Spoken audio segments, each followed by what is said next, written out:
Marco, everybody speaks about magic and magic and magic like something magical. Is this real or it's fantasy and it's tricks and it's technology? What is around all of this? Well, magic, I guess, is a craft. It's like playing the piano or learning to program a computer. So it involves skills. There are different elements actually which go into magic: psychology, secrecy, skills, and a lot of technology. And that's what interests me the most. You are going to show us some tricks. You are going to do some magic. What are you going to show us here at the Ciudad de la Today Sierra? I'm going to talk a little bit about the art and craft of creating contemporary illusions and the elements which go into creating magic, modern magic. They're not really tricks. They're more like magical experiences or magical stories. For me in my magic, it's not so important to me to fool my audience. I want them more to have like a magical experience. To be surprised.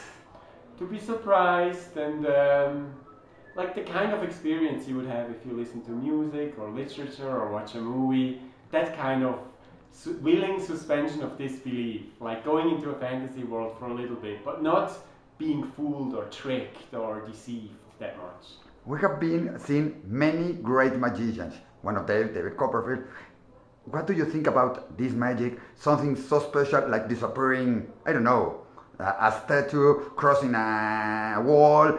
What do you think about these magicians? Do they have a special gift? It's really, or is something back there? I don't think anybody can do real magic, if that is your question. Yes, yeah. But you know, magic is a very wide field. So there are many different things in magic you can do.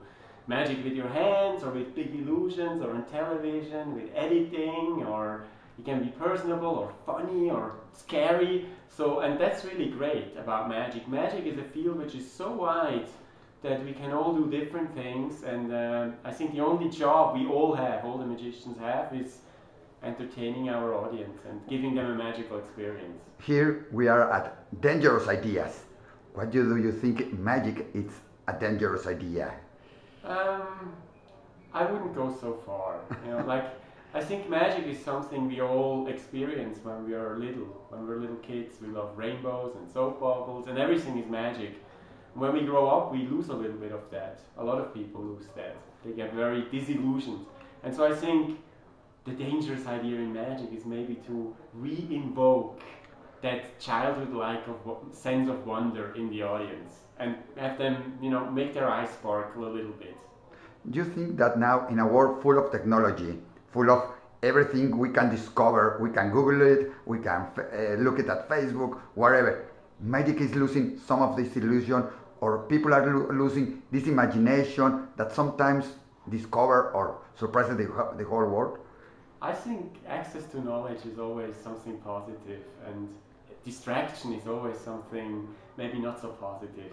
So I don't think magic is losing its foothold. I think people are still very intrigued by magic. It seems that magic is a universal conversation starter. People see a little bit of magic and then they start talking to each other about it. So in a way, magic is a social glue. It's like the real life social network. I show you a trick, and right after you want to talk about it with your friends and talk about it, how it was done. And if the magician is a good magician and maybe tells a story beyond just fooling you, maybe you talk even about the subject matter of his work and not so much if he's just a good magician or not.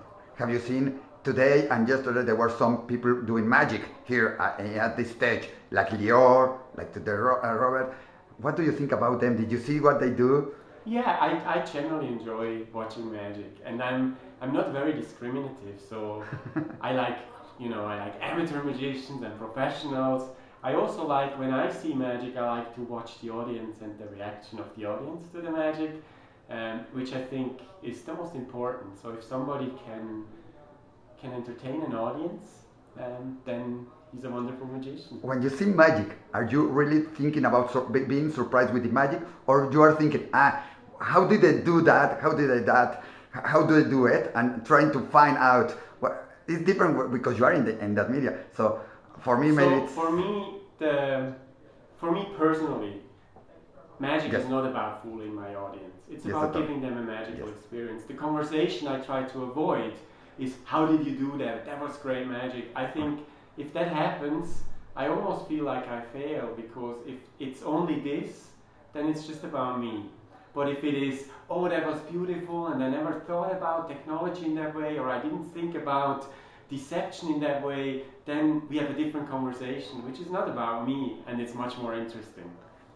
What do you like people to get out from here, from you, to get when they get out from Ciudad de las Ideas and show and watching you? Well, it's very difficult to say. You know, like I don't have a strong takeaway. There's no call to action. Go out and live your life like this, or work on that.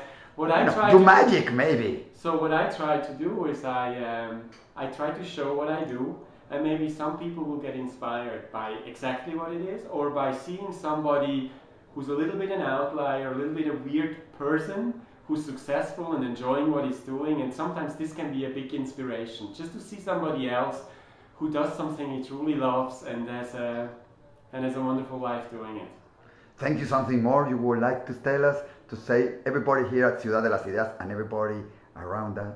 Well, it's my first time at this festival. Where are you from? I'm from Switzerland. I live in New York City, and it's a wonderful experience so far. I look very much forward to my presentation, which is in just about an hour and a half. So we will enjoy it very much. Well, thank you very much.